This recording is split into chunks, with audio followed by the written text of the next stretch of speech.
Welcome back to the Midday Reset. My name is Antoinette, and thanks for taking a break with me today. Everyday life can get stressful as we move through responsibilities and commitments, and it's nice to take a break or two. This midday reset is meant to serve as a mini mental vacation for your brain as you deal with it all. Let's start by clearing our space with a nice deep breath in and out. Again, in and out. Once more, in and out. I want to talk to you today about protecting your energy. Your energy is one of your most precious resources. It is your center. It is your connection to the spiritual. It adjusts your temperament and it can cast a positive ray of light or a dark shadow of negativity. We communicate our energy in things like demeanor, tone of voice, word choice, posture, what we choose to respond to on top of how we choose to respond. Things we choose to talk about, the things we invite in, all affect and can indicate our energy. For the most part, I think we all just want to have a peaceful time and enjoy ourselves. And because we are all different people with different objectives in the world, differences happen. The differences themselves aren't all bad, but what happens around those differences is what breaks us up as people, and in the process, our energy is affected. Negativity brings us down. It litters the mind with decay and filth, when in reality, the mind should be a luscious garden of flowers, trees, vines, shrubs.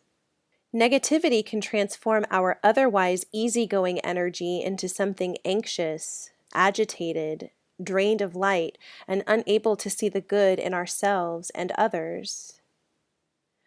To avoid having to sink so low, walking around in your own personal rain cloud, protecting your energy is a must. First, recognize that the world is always looking for you to react. Reactions are knee-jerk and emotionally charged, and if not careful, your reactions could be damaging. Instead, opt to respond. Take a little time to decide how you want to feel or what you want to take from certain messages or situations before you act or vocalize.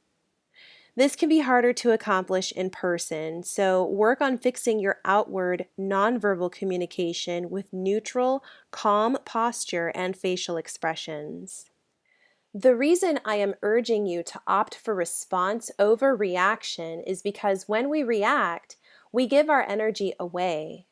We throw ourselves into the drama of a fresh event or phenomena where our energy can be exacerbated, drained, artificially revved up, and torn. After tragic events, it seems everyone is quick to speak or tweet, and often those words passed along in the immediate wake of something devastating can be the most harmful. Perhaps we can choose a different route to sidestep some of the nonsense by choosing to stay removed from events in real time. Removed in that we're not attaching our emotions to them just quite yet, thus allowing ourselves to process them more clearly on our own timelines and then form a response if we want to. Next, be selective about what messages can reach you and which situations you will allow yourself to be in. You get to control how little or how much worldly dealings affect you and what you subscribe to. Not just podcasts or YouTube channels, but music, movies, the company you keep, the phenomena you pay attention to. Be picky about it. If you don't like gore, don't watch it and stress yourself out. If your spouse is watching a show you don't care for, listen to an audiobook instead until it's over. Distance yourself from people who don't give you positivity. If all your friends like to do is sit around and talk about nonsense and you want something more, try finding other folks whose interests are similar to yours to talk to. You will relate with them more. It's okay to only have people in your life for a season. Don't hang on to relationships past their expiration date. Lastly, build your energy up however you know how and do so consistently. If you like to run, make time to run. If your hobby is fishing, schedule your next fishing trip. Maybe even two. If you like the habit, then you'll probably schedule a few more after the first couple appointments pass.